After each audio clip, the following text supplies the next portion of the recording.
Eu avisei que o erro do ministro Alexandre de Moraes foi mexer com um dos homens mais poderosos e mais influentes e mais ricos do mundo.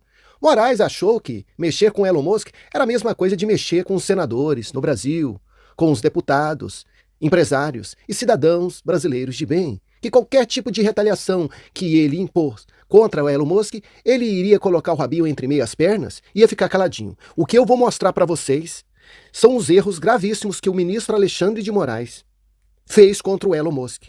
E agora tudo está na mão da corte norte-americana. Olha só, gente. Musk ameaça bloquear ativos do governo brasileiro e dispara contra Lula. Espero que goste de voar em avião comercial. Mas veja essas denúncias aqui contra as decisões do ministro Alexandre de Moraes, para depois nós voltarmos nesse tema aqui. Eu vou fazer revelações para vocês bombásticas, viu? Sobre o argumento de que a falta de representação legal da empresa X no país justificaria a sua derrubada por ordem judicial. Número 1. Data vênia é um argumento de ficção ou de vontade autoritária da cabeça de juiz, pois a suspensão ou a derrubada de rede social não está prevista nas leis aprovadas pelo Congresso Nacional, que é o representante do povo brasileiro. Número 2. O fato é que o X tinha uma representante legal que foi ilegalmente ameaçada de prisão. Ameaçar um executivo de empresa com prisão por suposto ilícito da empresa em processo iniciado no Supremo Tribunal Federal é uma aberração jurídica sem precedentes. Número 3. Até nos casos mais egrégios de crimes corporativos, nunca houve na história do direito brasileiro um executivo de empresa ameaçado com prisão diretamente no STF. Executivos de empresas não têm foro privilegiado, não podem ser processados diretamente no STF. Marcelo Odebrecht, os irmãos Batista da JBS e os executivos corruptos da Petrobras foram todos processados desde a primeira instância antes de serem presos, com acesso a todos os recursos. Nem mesmo nos casos de desastre ambiental com muitas mortes ocorridas pelo rompimento de barragens em Minas Gerais, os executivos foram ameaçados pelo STF com prisão sem o devido processo legal. Número 4. Foi por causa do injustificável risco de prisão da executiva do X que a presidência internacional do X achou por bem deixar de ter representante legal no Brasil. Como empregar alguém para representar qualquer empresa sob a ameaça de prisão sem o devido processo legal? Número 5. Falta de representação legal não justifica a derrubada de rede social. Aliás, o parágrafo único do artigo 774 do Código de Processo Civil diz que mesmo em caso de execução de processo, com o processo já transitado em julgado, quando não cabe mais recurso, a punição cabível para quem resiste ou não cumpre ordens judiciais é a multa e nunca a prisão. No caso do X, o processo nem transitou em julgado, cabendo recurso. Número 6. Portanto, não procede a ficção de que a decisão judicial se cumpre ou vai preso. O direito brasileiro permite recursos com efeito suspensivo da decisão judicial e permite também o pagamento de multa, que pode até ser revertida antes do processo acabar, podendo-se assim postergar o seu pagamento. Por que as decisões do ministro Alexandre de Moraes contra Elon Musk, o X e agora a Starlink são ilegais? Eu vou te dar 7 razões. O ministro Alexandre de Moraes congelou as contas bancárias da Starlink, com a justificativa de que os recursos da Starlink devem garantir o pagamento de multas que ele aplicou ao X. Mas por que congelar as contas da Starlink é ilegal? Número 1. Imagine que tem uma pessoa fazendo uma coisa supostamente errada e um juiz, ao invés de ir atrás dessa pessoa, vai atrás do primo dela. Isso é inadmissível no sistema jurídico. A lei protege as pessoas e ninguém paga por erros de um parente. Número 2. No caso da Starlink, a situação é a mesma. Ela é uma espécie de prima do X, que tem o Elon Musk como familiar em comum. Mas a Starlink é uma empresa que tem a maioria dos sócios que não tem nada a ver com o X. E o ministro do STF resolveu agora penalizar esse pessoal sócio da Starlink que não tem nada a ver com a história. Número 3. No sistema jurídico brasileiro, cada pessoa tem seu CPF e cada empresa tem seu CNPJ. Por isso, se o seu primo ou parente distante fizer coisa errada, a responsabilidade deve cair no CPF dele e não no seu. Mas o ministro Alexandre de Moraes está punindo o CNPJ da Starlink por multas que ele aplicou no CNPJ do X. Quer dizer, faz uma salada de CNPJs. Imagine se a moda pega e o judiciário resolve agora fazer uma salada com CPFs. Todos nós estaremos em perigo. Número 4. Para atingir o CNPJ de uma empresa por suposta dívida de outra empresa, o único caminho legal seria o que se chama a desconsideração da personalidade jurídica da empresa-alvo. Mas isso exige um processo complexo perante a legislação brasileira, que, ao que tudo indica, não está sendo observado pela rapidez com que a salada ilegal de CNPJs está sendo feita. Por exemplo, deveria haver pedido do Ministério Público ou da parte credora, o que aparentemente sequer ocorreu. Número 5. Por que eu falo aparentemente?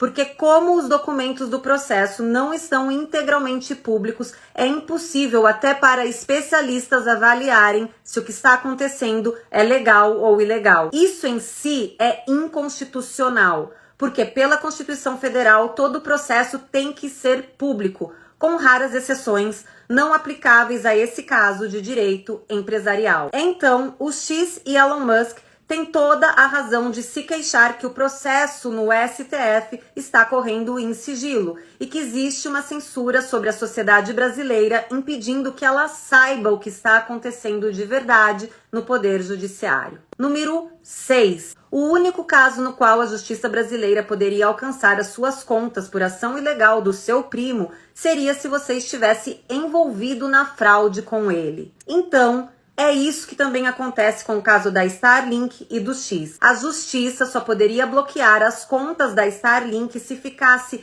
provada alguma fraude, desvio ou confusão patrimonial da Starlink. Isso é o que está previsto no artigo 50 do Código Civil.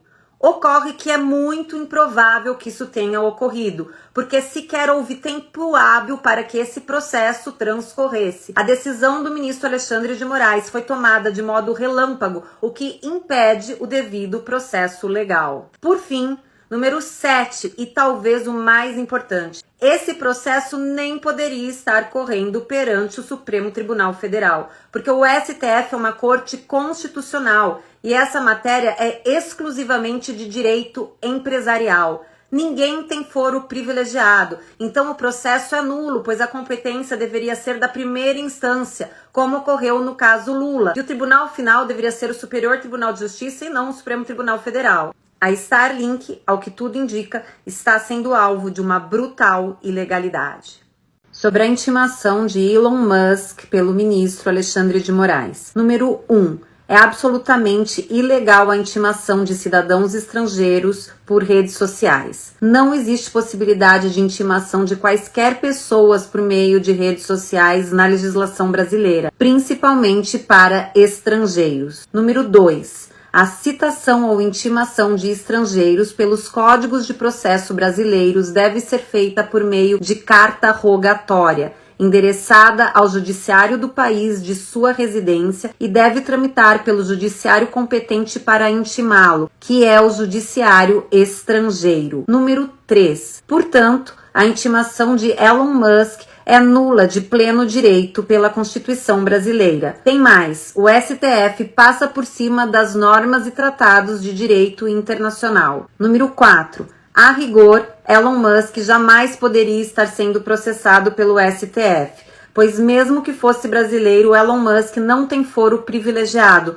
então qualquer tentativa de processar ou intimar Elon Musk, mesmo para constituir representante legal da empresa X no Brasil, somente poderia ser feita por juiz de primeira instância e não pelo STF. Todos se lembram que Lula sempre foi processado desde a primeira instância e teve acesso a todos os recursos. Não se pode negar recursos e ampla defesa a um estrangeiro. Isso fere o Estado de Direito e os tratados internacionais. Número 5.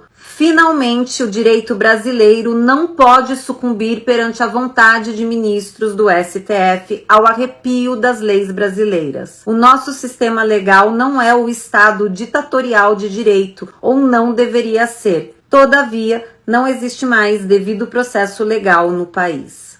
Então, gente, vamos entender o que o Elon Musk quis dizer para o Lula, porque o Elon Musk não é bobo, ele não é bobo, é um dos homens mais inteligentes do mundo. Só para vocês terem uma ideia, no dia que o ministro Alexandre de Moraes bloqueou o X, suspendeu o X no Brasil, que foi na sexta-feira, ele convidou, né, ministros do Lula, Pacheco e várias outras pessoas para jantar em sua casa, em seu apartamento. Elon Musk não é bobo. E o que o Elon Musk disse? Musk ameaça bloquear ativos do governo brasileiro e dispara contra Lula. Espero que gosta de voar em avião comercial. O que quer dizer isso? O que quer dizer isso nas estrelinhas? O que quer dizer isso? Nós vimos que os Estados Unidos sequestrou um avião presidencial do Maduro lá num país que tem, né, alianças com os Estados Unidos. Então, Elon Musk disse, para quem entende um pingo é a letra, é que os Estados Unidos vai sequestrar os bens do governo brasileiro, que o Lula não vai ter outra opção a não ser andar com um avião comercial. Vocês estão entendendo a magnitude das retaliações que estão em andamento lá nos Estados Unidos da América contra as decisões do ministro Alexandre de Moraes e Elon Musk, para quem entende, está aqui confirmando que Lula está fazendo parte dessas decisões contra a Starlink e contra a X do Elon Musk. Então, gente, o que vai vir agora é um tsunami de retaliações. Primeiramente, os multimilionários, multibilionários e trilionários dos Estados Unidos já começaram a unir as suas forças com o Elon Musk, dizendo que no Brasil é inviável investir, porque não tem amparo jurídico. O mesmo tempo que a pessoa está com uma empresa, duas empresas, e ele é investigado pelo judiciário, as empresas dele podem ser sequestradas e ele tem que pagar milhões de multa, como eles estão cobrando mais de 20 milhões de multa contra o Elon Musk. Vocês estão entendendo o efeito cascata? Melhor dizendo, as retaliações dos Estados Unidos já está começando antes mesmo do projeto que está atrás dos bastidores, lá no Congresso norte-americano, né, contra a censura e a ditadura no Brasil. Viu? As retaliações já estão começando. Nós avisamos. Aí você fala, mas ainda, né, a corte norte-americana vai ter que julgar isso. Gente, vocês viram aí, essa especialista, ela é uma especialista formada na USP, lá de São Paulo. E ela mostrou, nos mínimos detalhes, né, os erros inconstitucionais, né, que o ministro Alexandre de Moraes cometeu. Vocês acham que a corte norte-americana ela não vai analisar a Constituição brasileira para depois tomar essas decisões? E a partir do momento que ela entender que o ministro Alexandre de Moraes atropelou a Constituição, atropelou a causa pétrea e puniu uma pessoa que não pertence ao Brasil, mas mesmo assim estava respeitando a Constituição, aí eu não preciso nem dizer para vocês qual será a decisão desses juízes lá dos Estados Unidos a respeito, né, da reciprocidade. Da mesma forma que o ministro Alexandre de Moraes sequestrou bens de uma empresa norte-americana, os norte-americanos também vão sequestrar ativos, tudo que pertence ao governo brasileiro. Ah, mas você fala, mas o governo não tem tanto dinheiro nos Estados Unidos? Tem. A maioria das reservas do Brasil estão lá nos Estados Unidos, ouro e muito mais que vocês possam imaginar. E não só não, empresas brasileiras, né, que têm ativos lá nos Estados Unidos poderão sofrer retaliações ligadas ao governo. Gente, isso aqui é uma avalanche, sem precedentes. O ministro Alexandre de Moraes foi comprar briga logo com um gigante. E lembrando que nos Estados Unidos tem uma lei aonde, caso um país sequestrar os bens de empresas norte-americanas, os Estados Unidos pode usar essa mesma ferramenta contra esses países. Então tem uma lei lá nos Estados Unidos prontinha. Daí já deu para vocês entenderem, né? Que os juízes, de que lado eles vão ficar? Quais serão as decisões? Tanto isso que o Elon Musk já disse para o Lula. Olha, Espero que goste de voar em avião comercial. Quer dizer, ele já está confirmando uma coisa que vai acontecer em breve. Gente, o feitiço virou contra os feiticeiros. Quem planta, colhe.